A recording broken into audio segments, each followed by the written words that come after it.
The impact that it has for us back home, just knowing that a lot of kids are gonna watch that and maybe that gives them hope to be able to dream, to want to accomplish those things also. So just being proud of where we're from. You just show people back home that everything's possible, that you just gotta put the work in and trust your work, and you can do whatever you want, so it means a lot. I truly commend them for their journey, and what can you become? Yeah, and don't stop, because you carry the weight of a continent on your shoulder. With the 33rd pick in the 2022 NBA Draft, the Toronto Raptors select Christian Koloko from Douala, Cameroon, and the University of Arizona. Pascal Siakam, your new teammate. What did you kind of know about his game and his story coming from Cameroon? Oh, I mean, I follow him a lot, just him being from Cameroon and being from the same city as me. The first Cameroonian player from that city to go to the NBA is something that really motivates me, to be honest. It really pushed me to get to this level. It's a moment that you can't really imagine. You can't really put those, you can't write it, like it just gotta happen. And I'm super excited, proud that he was able to accomplish that. And then now, we had two people from the same hometown playing for the Raptors. Like, it's just super special. And I can just think of kids back home and then for where we're from, thinking that, man, like, look, we have two people from where we're from. Like, that's rare. Like, that's really rare for where we're from. And I'm just kind of excited to be a part of it, and I'm sure that he is also.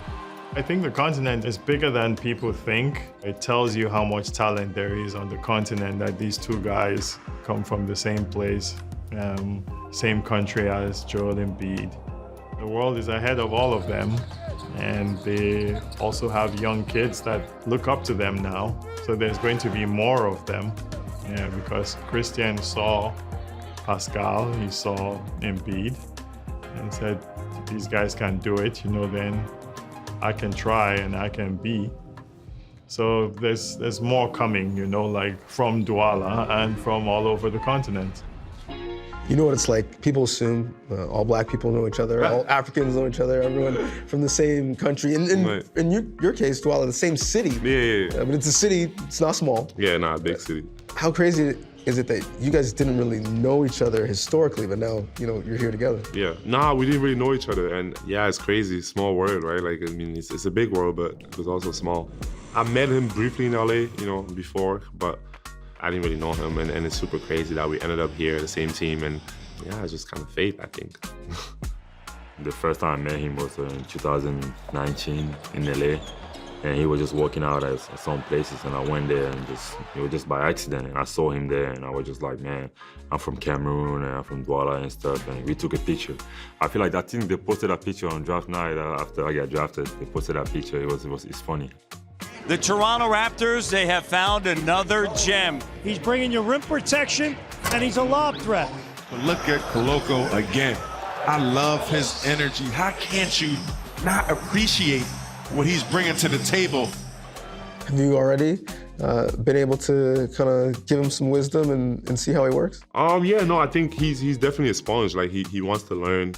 When you look at him and you talk to him, like, you can see in his eyes, like, because I know, like, I've been around a little bit. I mean, I'm not a vet, but I've seen a lot of players, and you can tell when someone is listening to you and they want to get better, and they have that kind of like look in their eye when you talk to them, and he has that, and I think that's something special as a young player to have, because, like, the NBA is like it's a journey, like it's a lot of ups, it's a lot of downs, and you have to be able to kind of like listen and soak up anything that you can. And the people that usually listen, like, they have a bright future. Yeah, definitely meant to me a lot. He's just showing me the way, how to get better, how to get to that level. And when you have somebody who's supposed to be the star of the team, who's always here, the first one to be here, working on his game, and it's gonna push you too. Pascal has a great path. He's got development under his belt. He's got championship under his belt. Got adversity under his belt, He's got a level of success, team and individual, under his belt. And so there's plenty to teach, and there's plenty for them to learn from. And I know he's not much of a talker, but I think these guys have to pay attention to when he actually talks, because there's tons to be heard there. Franchise has always been pretty international under your leadership. led or at the top of the league in terms of international players. Now, you mentioned the real African, West African influence. How's that changed at all, the vibe and the culture? I don't even hear any other music but Afro beats in our practice, you know, like, so I think we've transformed the whole organization on that front. I look at culture, you know, like not just African, but whether it's American, whether it's Spanish, whether it's any type of player that we're looking at. For me, your character is your real culture. And these guys we bring here definitely have character and culture.